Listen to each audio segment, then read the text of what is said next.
YTN 라디오 김우성의 생생경제.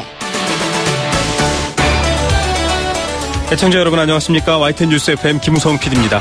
청년 취업난은 재난이다. 이미 많이 알려진 얘기죠. 정치권, 경제 전문가 모두 입을 모았습니다. 전체 실업률의 2배가 넘는 수치, 무엇보다 처음 직장에 발을 내디는 청년들이 흡족한 일자리도 부족합니다. 그래서인지 해외 취업으로 눈을 돌리는 청년들도 있는데요. 일본 취업률이 점점 높아진다 이런 소리도 나오고 있습니다. 상대적으로 거리가 가깝고 문화적 유사성도 높고 또 학업 등 여러 분야에서 뛰어난 한국 청년들이 환영받고 있다 이런 뉴스가 나왔습니다.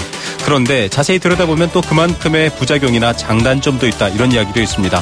일본 취업 관련된 이야기 첫 번째 인터뷰에서 알아봅니다. 삼계탕 가격 얼마인지 아십니까?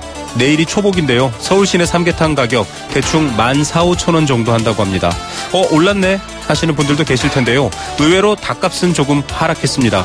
전체적인 물가 지표상 원재료가 하락했는데도 가격이 오르는 이유, 물론 임대료, 인건비 여러 이유가 있겠지만 이 식탁 물가, 외식 물가 해도해도 너무 오른다 이런 푸념도 나오고 있습니다. 기온과 함께 올라가고 있는 여름철 물가 소비자단체 전문가와 함께 진단해봅니다. 화요일 경제도미노는 전속고발권 폐지가 가시화되고 있는 김상조호 공정위 이야기 최백운 교수와 함께 전해드립니다. 2017년 7월 11일 화요일 김우성의 생생경제 지금 출발합니다.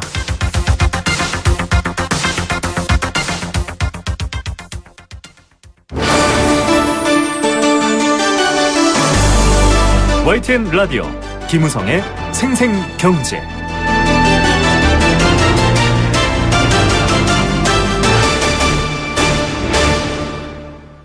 네, 첫 번째 생생 인터뷰입니다. 갈수록 이 취업난이 어려워지니까 이제 아예 바깥으로 눈을 돌립니다. 한국은 대학 진학률도 굉장히 높고요. 또 이 젊은 청년들의 여러 가지 스펙이라고 하죠. 이 취업을 위한 준비 능력도 굉장히 뛰어난 편입니다. 그런데 국내에는 눈높이에 맞는 혹은 원하는 일자리에 들어가지 못하는 경우가 훨씬 많습니다. 그래서 바로 눈을 돌린 게 해외 취업인데요. 오늘 한 언론사가 집중 보도를 했는데 일본 취업에 대한 이야기, 관심이 높아지고 있습니다.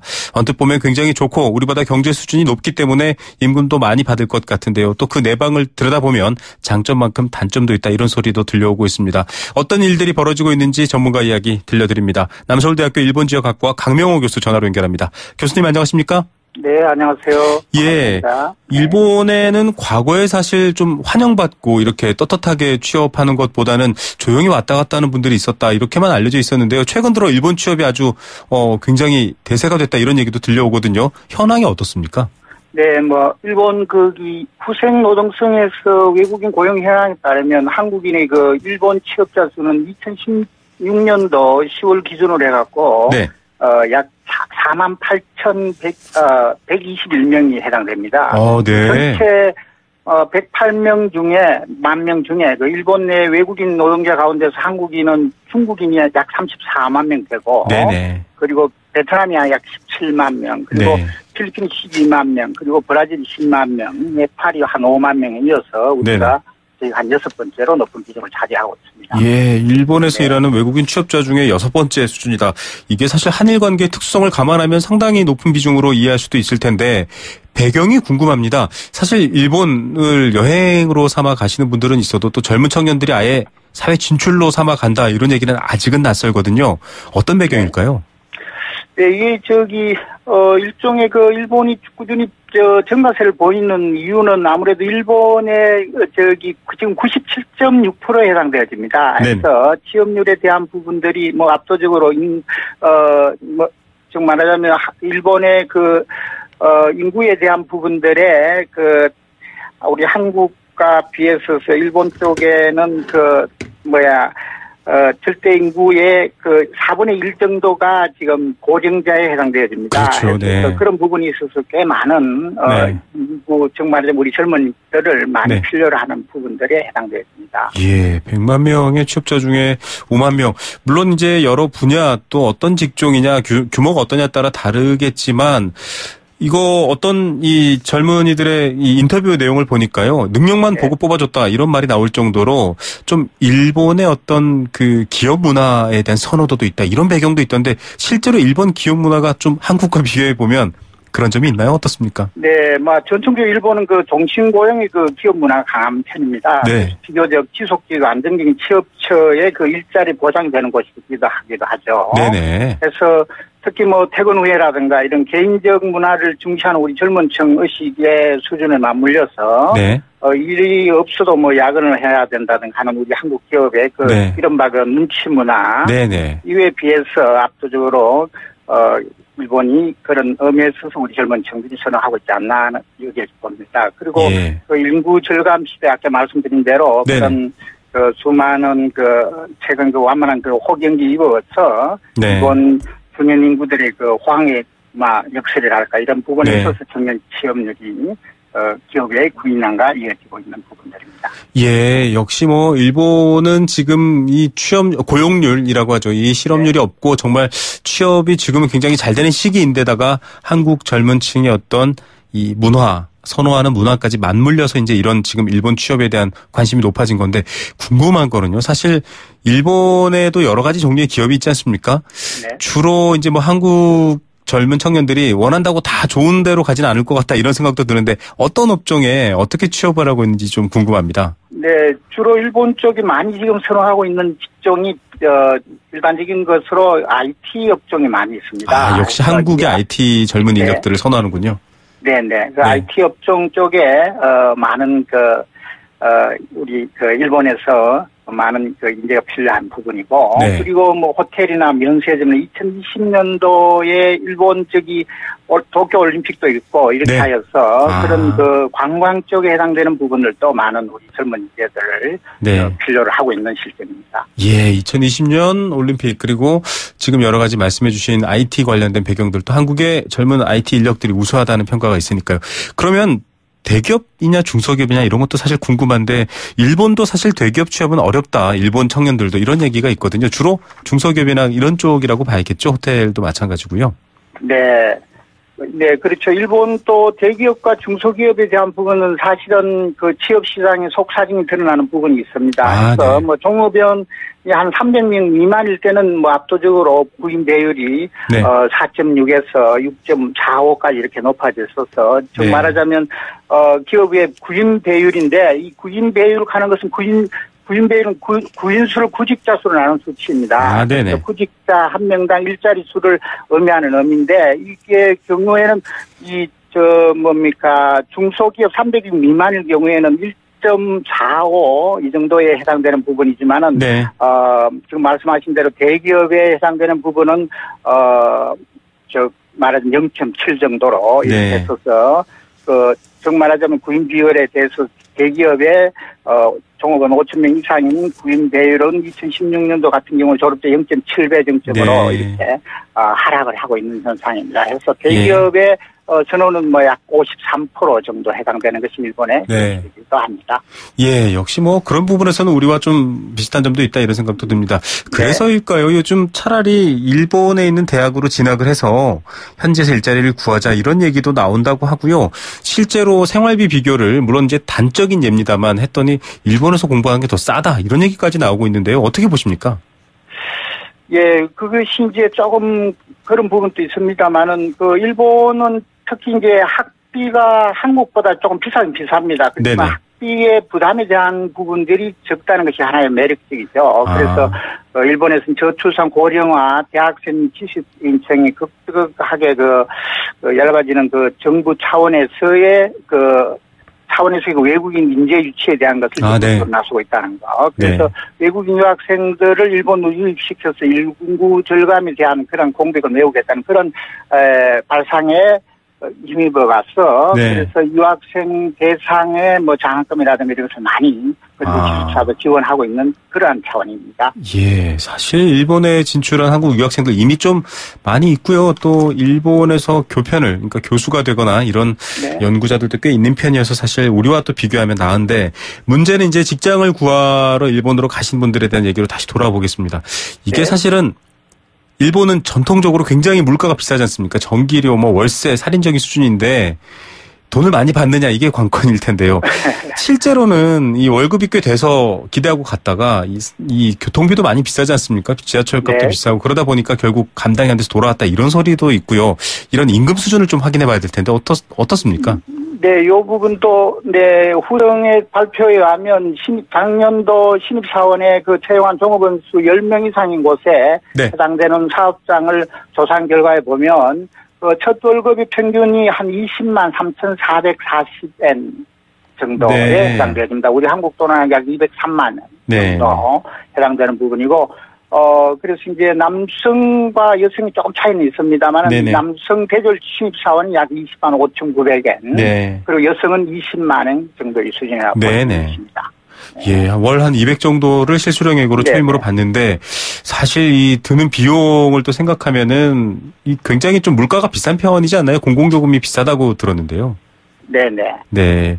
자, 이 야근 같은 거나 앞서 말씀하신 좋은 면도 있겠지만 또 암암리에는 일본도 작은 회사들은 야근 시키고 좀 조직 문화도 답답하다 이런 얘기도 있더라고요. 왜냐하면 장단점을 잘 비교해 봐야 될 텐데 그런 면에서는 또 역시 문제점도 좀 있긴 한가요? 어떻습니까? 네, 뭐 말씀하신 대로 그런 부분도 있습니다. 그렇지만 이러한 그 비교의 그 큰 차이점보다는 소프트한 측면 쪽을 좀 저희가 바라볼 필요가 있는데요. 네. 예를 들면 한국 노동사회연구소에서 2015년도 우리나라 그 직장인의 평균 근로시간이 2,273년 네. 3시간으로 이렇게 발표가 나왔어서 뭐 OECD 국가 중 1위라는 이야기 뭐 많은 지상에서 많이 이야기하십니다만은 그런데 일본은 지금 평균적으로 2,729시간입니다. 그래서 약 544시간 정도가 저희보다도 짧습니다. 그런 부분에 있어서 좀 비교를 봐야 할 것도 같고 상대적인 면이 있는 거네요. 네, 그렇습니다. 그리고 또 하나는 원래 빠르면 이제 10월부터 시작이 될 것 같습니다만 마지막 금요일 날에는 오후 3시부터 퇴근하자는 그런 일명 프리미엄 프라이데이에 가는 이 이야기를 이제 이미 개시하고 있는 것도 있고, 그렇게 해서 이 부분에 있어서도, 예를 들면 금요일 오후 3시 퇴근하고 이렇게 되어진다면 자연직 노동시간이 줄어들게 되고, 그래서 1년 정도 기준을 하게 되면 30시간 안팎이 또 단축이 됩니다. 그러면 약 4일의 그런 휴무 효과가 기대되는 부분도 있죠. 했어서 이 야근이라든가 이런 부분은 조금 물론 이제 일본에도 그거 하지만은 우리 한국의 야근 수당이라든가 이런 부분이 좀 박하는 부분이 있지만 일본은 야근 수당이나 이런 기본적인 수당에 대한 부분들은 아주 고무적으로 규정을 잘 지키는 편이죠. 그래서 심야 근무라든가 이런 25%라든가 심지어는 35%까지 비용에 대한 부분을 추가 수당을 지급하는 그런 현상이 있습니다. 예, 교수님께서도 일본 관련 연구를 하시고 또 많은 제자들의 상담을 받으실 텐데요. 지금 혹시 이 인터뷰를 듣고 나도 일본 취업 준비해 볼까라고 하는 분들이 있다면 좀 조언해 줄 수 있는 말 한 두세 가지 부탁드립니다. 네. 바로 이제 본인이 왜 일본어로 취업을 하는지에 대한 하나의 목적의식이죠. 목적론에 대한 부분을 반드시 가지시고 도전하시는 것이 좋지 않을까 싶고 생각이 듭니다. 그리고 흔히들 말하는 이야기입니다만 전문성에 대한 부분 준비의식을 확보해 하셔야 된다. 즉 말하자면 이 전문 분야에 대한 기초적 본인이 가고자 하는 취업하고자 하는 업종에 대한 부분들의 전문 분야의 기초적 지식을 필요할 부분이고, 그리고 마지막으로는 이 커뮤니케이션 능력이 배양해 주셔야 됩니다. 그래서 해당 취업하는 날에 언어 습득을 준비를 했었어. 이 세 가지 목적성, 즉 말하자면 목적성과 전문 스킬과 그리고 언어적 습득에 대한 부분, 여기와 더불어 자기 개발의 개연성을 최대한 높이는 그런 노마디즘 사상이 필요하지 않을까 싶은 생각이 들고, 그래서 우리가 세계를 품은 젊은이로서 열정과 품성 또한 우리 젊은이들이 될 수 있으면 하는 바람입니다. 예, 새로운 기회, 그만큼의 또 노력이 필요하다라는 것도 이해해야 할 것 같습니다. 오늘 말씀 감사드립니다. 네, 감사합니다. 남서울대학교 일본지역학과 강명호 교수였습니다. YTN 라디오 김우성의 생생경제. 네, 함께 느끼는 우리 경제 공감사전입니다. 여러분들의 의견도 함께 방송에서 소개하고 경제방송의 중요한 부분으로 여기고 가겠습니다. 단문 50원, 장문 100원의 정보 이용료 부과되는 샵 0945번 문자로 참여할 수 있습니다. 참여해 주시면 추첨을 통해서 도심 속 꿈의 놀이터 일산 원마운트 워터파크 스노우파크 티켓 선물로 드리고 있습니다. 오늘의 경제 공감 사전은 삼계탕입니다. 삼계탕 한 번은 여름에 꼭 복날 먹어야지 하시는 분들 많으실 텐데요. 어린 햇닭에 인삼, 대추, 찹쌀 등을 넣어서 고아 만드는 보양 음식입니다. 단백질이 풍부하고요. 예전에 잘 못 먹던 시절에는 정말 보양식이었는데 요즘은 또 이 많은 분들이 영양 보충을 많이 하고 계셔서 또 사람에 따라 체질에 따라 달리 먹어야 된다 이런 얘기도 있죠.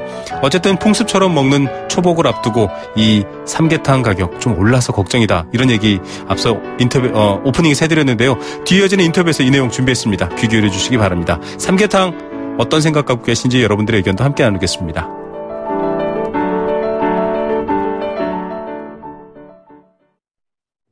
네, 생생경제1부 포스코 삶을 완성하는 품격 롯데캐슬과 함께했습니다. 캠페인 2개 듣고 경제 톱뉴스 시작합니다.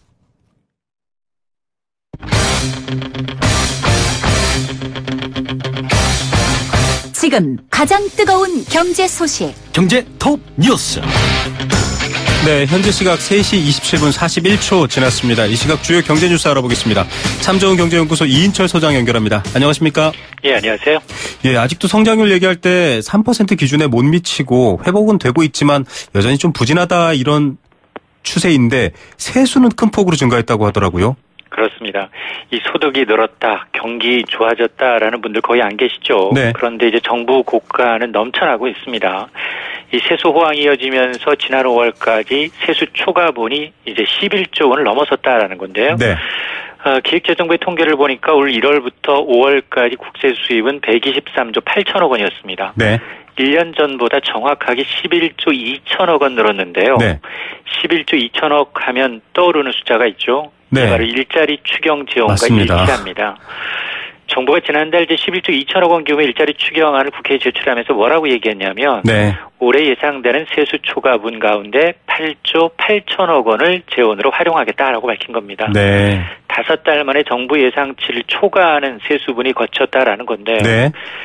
실제로 이제 정부의 올해 세수 목표 대비 이 거친 세금의 비율을 뜻하는 세수 진도율은 51.1%입니다. 네. 1년 전보다 2.7%포인트 올랐는데 이 얘기는 5달 만에 오르 세수분의 거의 절반 이상이 거쳤다라는 겁니다. 예. 그럼 이제 어떤 세수가 잘 거쳤느냐? 그러니까요. 기업 실적이 호조를 보이면서 법인세가 크게 늘어난 것이 전체 세수 증가를 주도했고요. 네. 이외에도 소득세도 잘 거쳤고 부동산 거래세, 부가가치세 등이 모두 늘었습니다. 그러나 이제 정부는 이제 하반기 걱정하고 있습니다. 네. 소득세라는 거, 이 부가가치세라는 게 워낙 경기에 민감하다 보니까 네네. 하반기 이제 내수 경기가 불확실성이 이제 커지고 있기 때문에 이 같은 기조가 과연 이어질 수 있겠느냐, 다소 보수적인 시각을 견지하고 있는 상황입니다. 예, 추가로 걷었지만 또 장기적인 전망에서는 조심스러워하는 그런 모양새군요. 퇴직급여 얘기를 잠시 해볼 텐데요. 근속연수가 1년 미만 근로자도 퇴직급여를 받을 수 있다고요? 그렇습니다. 사실 근속연수 1년 미만의 근로자는 퇴직급여가 없습니다. 네. 이 인수위 성격이 국정기획자문위원회가 이 실직과 은퇴에 대비하는 그 일자리 안전망 강화 공약을 이행하기 위해서 1년 미만 근로자에 대해서도 퇴직연금을 신규로 적용하겠다라는 겁니다. 네. 현행 이제 퇴직연금제가 도입된 게 지난 2005년 12월에 도입이 됐죠. 네. 전체 근로자의 이제 절반 이상이라고 하는 54%가 퇴직연금을 받고는 있습니다. 그런데 네네. 이제 문제는 근속연수 1년 미만에 대해서는 퇴직급여 제도가 적용되지 않고 리셋이 됩니다. 네. 이에 따라서 이제 근속기간에 따라서 노후의 어떤 소득 보장도 격차가 크다라는 점이 문제점으로 지적이 되어 왔는데요. 네. 때문에 이제 올해 하반기 정기국회에 이제 근로자 퇴직급여 보장법 개정을 통해서 이르면 2019년에 시행한다라는 방침인데 네. 다만 이제 근속 기간은 어디까지 인정할 거냐? 아무리 짧아도 현재 3개월 이상부터 적용하는 안이 유력합니다. 네. 이럴 경우 정부는 이제 3개월 이상 1년 미만 근속자가 얼마나 되느냐? 대략 한 230만 명 정도가 되는데요. 네. 이분들이 퇴직연금 혜택을 받을 수 있게 될 것으로 보입니다. 예. 자, 보험금을 타내기 위해서 허위 입원을 하는 수법, 이게 사실 또 보험 그 손해율이라고 하죠. 이런 걸 높인다라는 지적도 있는데 이번에 이렇게 하시는 분들 적발됐네요. 그렇습니다. 이 사소한 접촉사고만 나도 뒷목 잡고 보험금 타내는 환자들이 있습니다. 그렇죠. 가짜 환자, 이른바 이제 나이롱 환자라고 하는데요. 네네. 이런 분들 대거 적발됐습니다. 금융감독원이 이제 허위 가다 입원을 하는 수법으로 해서 보험금을 가로챈 이 가짜 환자 189명을 이제 상시 감독 시스템을 통해서 적발했는데요. 네. 적발된 이들이 가로챈 보험금만 457억 원에 달합니다. 네. 이 적발 사기 유형을 보니까 일단 가짜 환자 김모 씨의 경우에는 사무장병원 4곳을 찾아다니면서 50여 차례 걸쳐서 이제 500일 이상 반복적으로 입원을 했습니다. 네. 받아낸 보험금만 2억 원 이상이었고요. 또 이제 일가족 전체가 전국 20여 개 병원을 찾아다니면서 120여에 걸쳐서 반복해서 입원해서 7억 원 상당의 보험금을 챙기는 사람도 있었고, 네. 또 특정 지역 주민들은 아예 단체로 사채업자의 권유를 받아서 집단으로 허위 과다 입원을 반복하면서 무려 30억 원 이상 보험금을 챙긴 사례도 적발이 된 겁니다. 예. 사실 이런 이제 가짜 환자들이 늘면서 이제 적발 금액 기준으로 보게 되면 생명보험이나 장기 손해보험의 사기 비중이 51%로 절반 이상 늘어났고요. 네, 네. 반면에 이제 자동차 보험 사기 비중은 좀 줄었습니다. 왜냐하면 이제 CCTV나 블랙박스 그렇죠. 설치한 차량이 많다 보니까 45% 수준으로 줄어들었는데, 어쨌든 금감원이 이번에 적발된 사기 혐의자들을 이제 경찰청에 통보했고요. 앞으로도 경찰청뿐만이 아니라 국민건강보험공단과 함께 단속을 강화하겠다라는 건데, 사실 이 운전자들의 이제 인식도 전환이 좀 필요합니다. 보험 사기, 이건 범죄 행위거든요. 그렇죠. 내 범죄 행위로 인해서 다른 사람의 보험료 수가가 올라갑니다. 그렇습니다. 이런 인식이 좀 전환이 필요합니다. 예, 이렇게 지출되는 돈이 보험료를 올린다라는 것, 온 국민들이 분노할 수 있습니다. 전직 임원, 전문직 종사자, 사실 이 현직에 있을 때 굉장히 박수받던 분들인데 연령이 올라갈수록 결국은 단순 노무직에 종사한다, 이런 조사 결과가 나왔네요. 그렇습니다. 직장인들 퇴직 이후에 이제 단순 노무직, 주로 이제 이런 일을 하고 있다라는 조사 결과는 있어 왔는데요. 네. 근데 임원을 거치는 등 이제 고학력 전문직 종사자도 상황이 크게 다르지 않다라는 겁니다. 네. 특히나 이제 자신의 경력과 상관없는 분야에서 일을 하는 경우가 많았는데요. 네네. 현대경제연구원이 이제 고학력 베이비 부모의 고령층 일자리 해부라는 보고서를 내놨는데, 네. 이 보고서를 보게 되면 대졸 이상의 고학력을 가진 이 베이비 부모들, 이른바 이제 1955년에서 63년 출생자들이죠. 네네. 그리고 이제 1954년 이전의 고령층, 이른바 이제 실버 세대라고 하는데요. 네네. 이 실버 칼라가 2016년 기준 합하게 되면 91만 명입니다. 네. 전체 55세 이상 근로자 5명 가운데 1명꼴인데요. 네. 이런 분들이 오랜 이제 커리어는 굉장히 다양하지만, 네. 고령층 실버 칼라는 3명 가운데 1명 이상이었고, 또 베이비 부머는 7명 가운데 1명이었는데, 네. 자신의 경력과 무관한 일에 종사하고 있다는 겁니다. 특히나 고령층 가운데 이제 관리자 업무를 했거나 전직 전문가, 관련 업 종사자로 일했던 일본 실버 칼라의 경우에는, 네. 연령이 올라가면서 경력과 전혀 무관한 단순 노무 종사자 일을 하고 있다라는 건 충격적인데요. 예. 이 얘기는 이제 사실 뭐 정년이다, 명퇴라는 이유로 이들이 이제 이 사회로 내몰리게 되면, 네. 전문적인 경험이나 노하우가 한순간에 사라진다는 겁니다. 이건 사회적 국가적인 상당한 손실이거든요. 예. 이들의 경험과 노하우를 어떻게 살리는지, 이게, 네. 단지 뭐 생계 측면이 아니라 국가 어떤 인적 활용도 측면에서도 반드시, 네. 중장기적으로 검토돼야 되는 부분입니다. 예, 실버 세대 화이트 칼라, 실버 칼라인데요. 이 경험 자산을 그냥 버릴 수는 없을 것 같다는 안타까움도 듭니다. 오늘 톱뉴스는 어떤 거 고르시겠습니까? 오늘은 일단 바로 이제 톱뉴스는 정부 세수가 급증하고 있다는, 네. 소식인데요. 사실 경기가 좋아져서 소득이 는다면 정말로 좋은 일입니다. 근데 다만 소득이 정체되고 경기 회복이 미진한 상황에서 세수가 늘고 있다라는 건 다소 비정상적인 상황입니다. 네. 법인세든 소득세든 부동산세든 잘 고치고 있다는 건 국민과 기업이 세금을 더 낸다는 걸 의미합니다. 네. 옛말에 쌀독에서 인심 난다고 했는데요. 네. 국민들이 먹거리, 집 걱정 없이 넉넉해야 인심을 쓸 수 있다는 겁니다. 세금을 내도 행복하다는 거거든요. 네.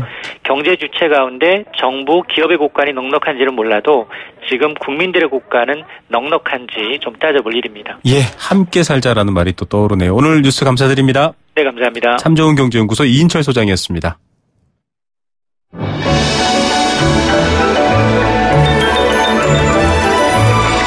오늘의 경제를 들여다보는 시원한 창.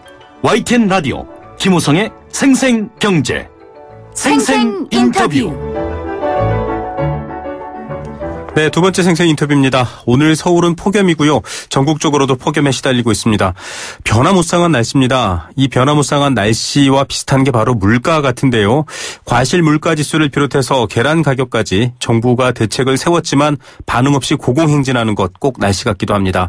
태국산 계란을 수입했는데 계란값은 오르고 있고요. 수박은 절반 쪼개놓은 가격도 만 몇천 원을 해서 선뜻 지갑을 열지 못하기도 합니다. 여름철 더위에 이어서 물가까지 힘든데 내일 초복입니다. 대부분 삼계탕 먹어야겠다 생각하실 텐데 이 삼계탕 가격도 서울 시중에 한 15,000원 정도 한다 이런 얘기가 보도가 됐습니다.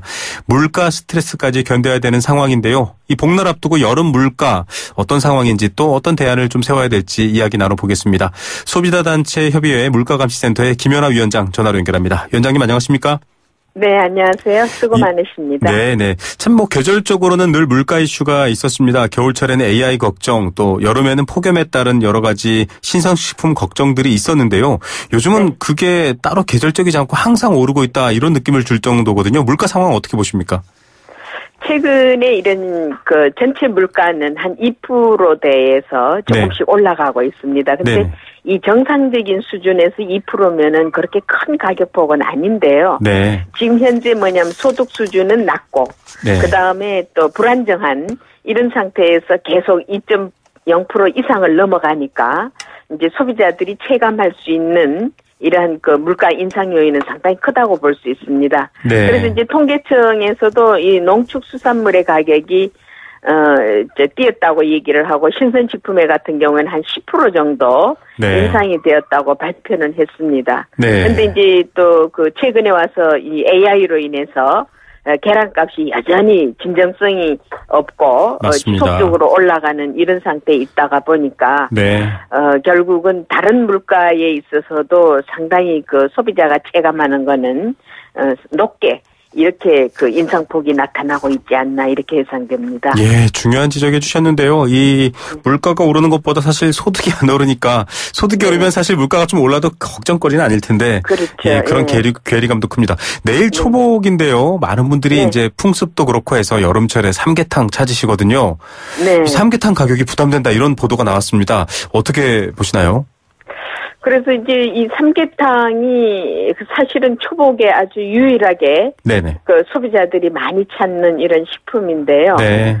서울 시내 이 삼계탕의 평균 가격이 한 14,000원에서 15,000원 정도 선으로 아주 급속하게 올랐습니다. 네네. 그래서 이제 이게 2배 이상으로 비싼 경우도 생겼고, 지금 한국 육개협회 같은 경우에 오늘 가격을 기준으로 봤을 때는 대짜가 한 1,790원, 소짜가 한 1,990원 정도 이렇게 원가는 그렇게 높지 않은데 불구하고 닭 가격은 좀 떨어졌네요. 이런 삼계탕 가격은 지속적으로 오는 게 결국은 인건비하고 또 임차료 이런 거 등의 요인이 있다고 이제 자꾸 그쪽의 항변은 그렇습니다. 예, 물론 가게 입장에서도 임대료 여러 가지 에너지 인건비 말씀하신 거대로 가격은 오를 수도 있고 또 대목이니까 좀 이렇게 더 받기도 할 수도 있겠지만 문제는 이게 이 소비하시는 분들이 전혀 납득하지 못하거나 체감이 안 될 정도로 올랐다라는 느낌을 줄 때거든요. 외식 비용 전체가 좀 많이 부담된다 이런 소식들도 들려오더라고요. 어떻습니까? 그래서 이제 문제는 뭐냐면은 이런 외식업계의 가격 인상, 이게 이제 최근에 와서 자꾸 발표되고 있지 않습니까? 네. 그 이제 소비자들은 상당히 불만이 많다는 거죠. 네. 그래서 때로는 불매 운동도 하겠다. 이런 운동까지 나오고 있는데요. 그래서 이제 업체가 밝힌 가격 인상 요인이 과연 소비자가 납득할 수 있는 가격 인상 요인이냐. 네. 최근에 이제 우리 보면은 치킨 프라이스의 문제가 컸었죠. 가맹점의 임차료하고 인건비 상승 등을 이유로 인상이 불가피하다고 했지 않습니까? 근데 이제 이런 게 본사와 가맹점 간의 문제를 소비자한테 모두 전가시키고 있다는 거죠.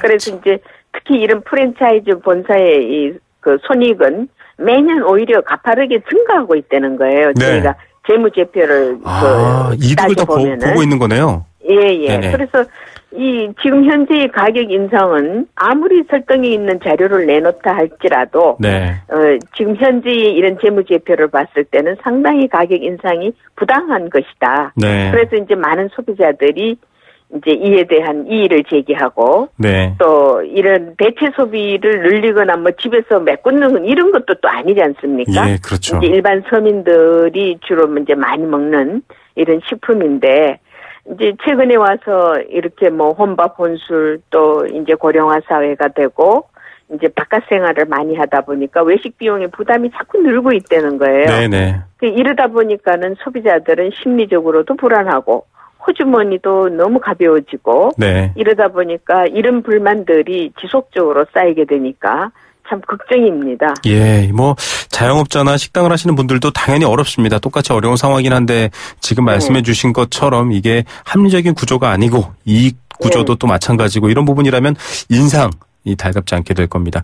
한국은행이 지난달 28일 조사한 물가조사에서도 수박, 냉면, 뭐 여름철 외식 물가 부담스럽게 오르고 있다 이렇게 알려졌는데 걱정되는 게요, 회장님. 네. 이게 계속 오르면 어떡하지 이런 걱정을 하고 있거든요. 어떻게 전망하십니까? 그래서 이제 최근에 뭐 프랜차이즈 빙수 가격도 인상이 되고요. 네네. 이제 각종 뭐 식음료 이런 가격도 계속 인상이 되고 있습니다. 아, 네. 그래서 이제 원재료 가격이 인상된 것으로 보이지 않기 때문에 네네. 결국은 이 수급 조절에 있어서 일종의 그 공급량보다는 네. 이런 소비량이 많다가 보니까 네. 결국은 가격이 인상이 되는 것이 아닌가 네. 이렇게 생각을 하고요.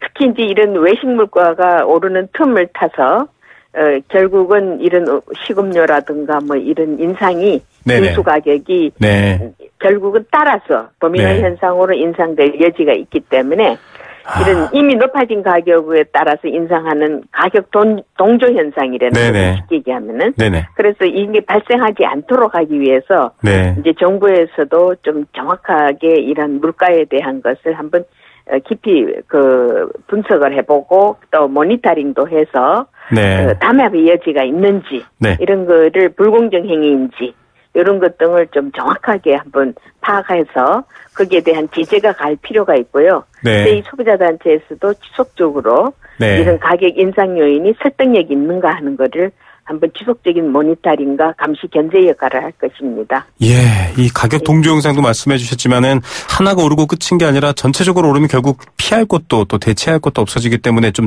정부도 또 단체들도 노력하셔야 된다. 네. 이 말씀해 주셨습니다.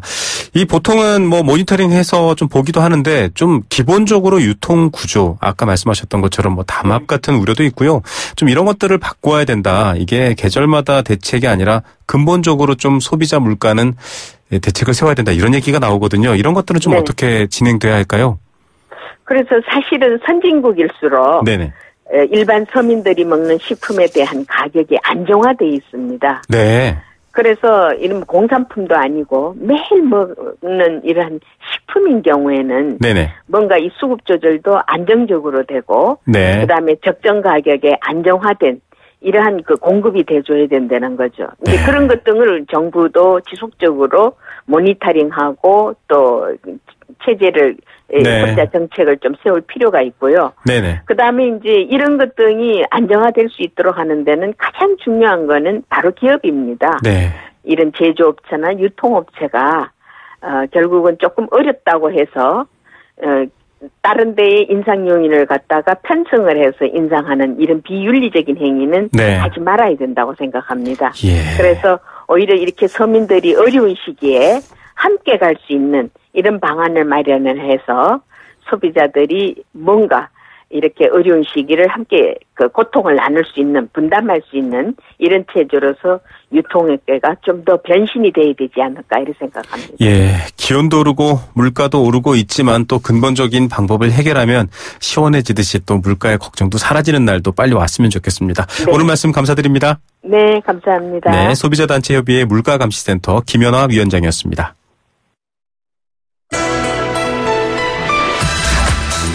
세계 경제가 내 주머니 속으로 경제 도미노. 네, 경제 도미노 시간입니다. 앞서도 프랜차이즈 잠시 이 치킨 가격 인상이나 담합 얘기도 나왔죠. 그런 것들 꼼꼼히 살펴보고 좀 질서 잡는 데가 공정거래위원회입니다. 공정거래위원회가 전속 고발권을 갖고 있습니다. 이 전속 고발권이라는 건 말 그대로 공정위만이 고발할 수 있는 권한일 수도 있는데요. 이 검찰이 미스터피자 정우현 전 회장과 MP그룹을 갑질 논란의 이른바 공정거래법 위반으로 고발을 정식 요청했습니다. 공정위에 요청을 했습니다. 그리고 공정위가 또다시 이 고발을 진행했는데요. 문제는 지금 저도 설명드리면서 말씀드렸지만 이 절차가 복잡하고 굳이 공정위가 이 고발권을 전속으로 독점하고 있어야 되냐라는 얘기 지난 대선 때부터 나왔습니다. 사실 대선 때마다 나오는 얘기지만 흐지부지 됐는데요. 어떤 방향으로 가야 될지 지금 이 갑질 논란을 둘러싸고서 공정위가 벌이는 수사 어떤 방향인지 좀 짚어볼 필요가 있을 것 같습니다. 건국대 경제학과 최백은 교수 연결합니다. 교수님 안녕하십니까? 네, 안녕하세요. 예, 전속 고발권 저희도 사실 본 적이 있는데 다뤄본 적이 있는데요. 공정위가 맡고 있는 혹은 잡고 있는 길목이다 이렇게 표현하시는 분들도 있었거든요. 이 정확히 전속 고발권이 뭔가요? 이 공정거래법 72조항을 보면요. 네. 이제 공정거래법 관련 사건 중에서 이제 주로 이제 불공정 거래와 관련돼서 이제 고발을 할 경우에 네. 이제 관련된 부분이 71조항인데요. 네. 이 1항을 보게 되면은 공정거래법 관련 사건에 대해서는 공정거래위원회의 고발이 있어야만 검찰이 이제 그러니까 기소가 가능하도록 되어 있습니다. 네.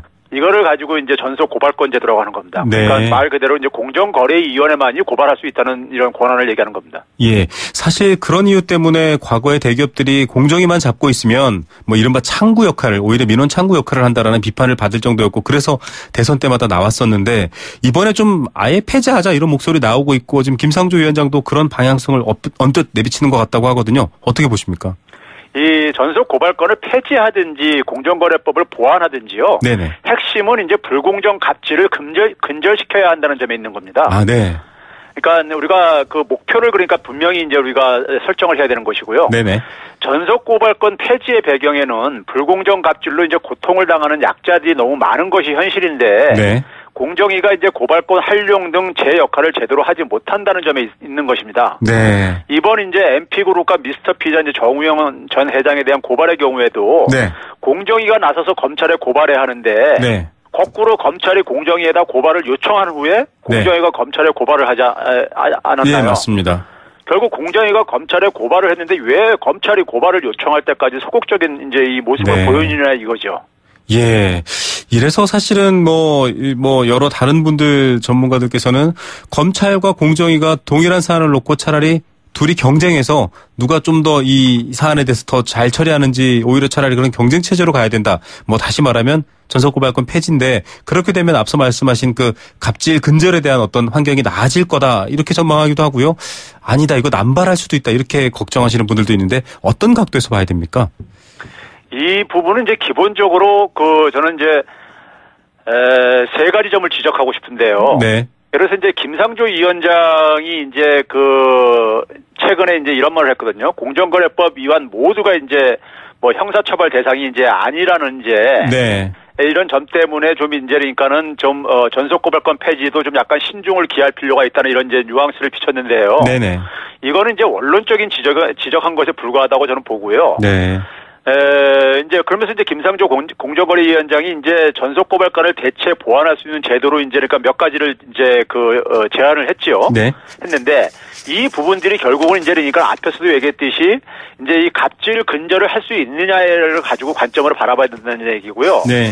두 번째는 이제 그러니까는 이 전속고발권이 이제 폐지되면은 고발이 남용되거나 이제 기업활동 이축시킬 때 있다는 이제 우려를 하고 있는 부분들이 있는데요. 네네네. 그러면서 이제 특히 이제 뭐냐면 신고를 당한 기업들의 이제 한 85%가 중소기업이라고 이제 지적을 하면서 이제 이런 얘기를 펼치고 있거든요. 네. 근데 저는 이게 중소기업이라고 해서 면죄부가 부여될 수는 없다고 생각하고요. 네.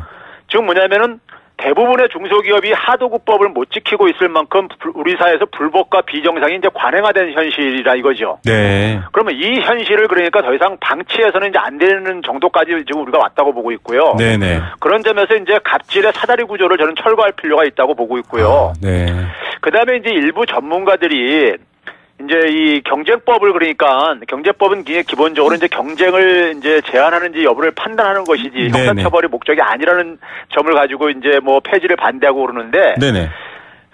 오히려 이제 이것은 좀 예국의 사례를 잘못 이제 곡해해가지고 소개를 하고 있는 건데요. 네. 예국에서는 이제 이 기술 발전에 따라서 경쟁의 기준이 달라지고 있습니다. 네네. 예를 들면 이제 고전적인 예인데요.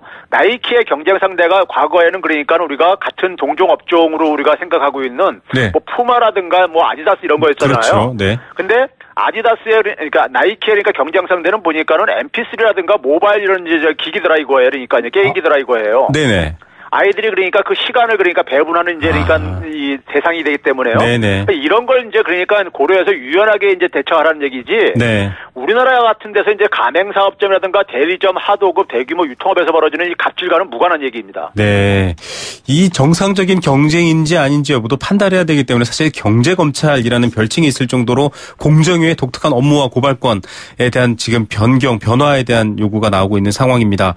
이 뭐 여러 가지 대안으로 내세운 것들도 좀 눈에 띄는데요. 일단 뭐 징벌적 손해배상제도 이건 사실 공약으로도 나왔던 부분이고요. 지금은 뭐 이 피해 금액 지금 위반 금액의 3배 이런 얘기도 나오고 있고 그보다 더 세야 된다라는 얘기도 나오고 있고 또 여러 가지 부분들이 나오고 있습니다. 이해관계자 사소제도 이런 것들도 나오고 있는데 이런 대안에 대해서는 어떻게 평가하십니까, 교수님? 이게 지금 이 전속 고발권 이제 폐지와 관련해서 이제 대안으로 이제 지금 얘기 나오고 있는 거잖아요. 네네. 얘기 나오고 있는 건데 이제 먼저 이제 징벌적 손해배상 제도를 이제 좀 이제 이렇게 도입을 하는 부분은 네. 이거는 그러니까 도입뿐만 아니라 좀 더 확대를 시켜야 됩니다. 네. 이제 가맹사업점뿐만 아니라 네네.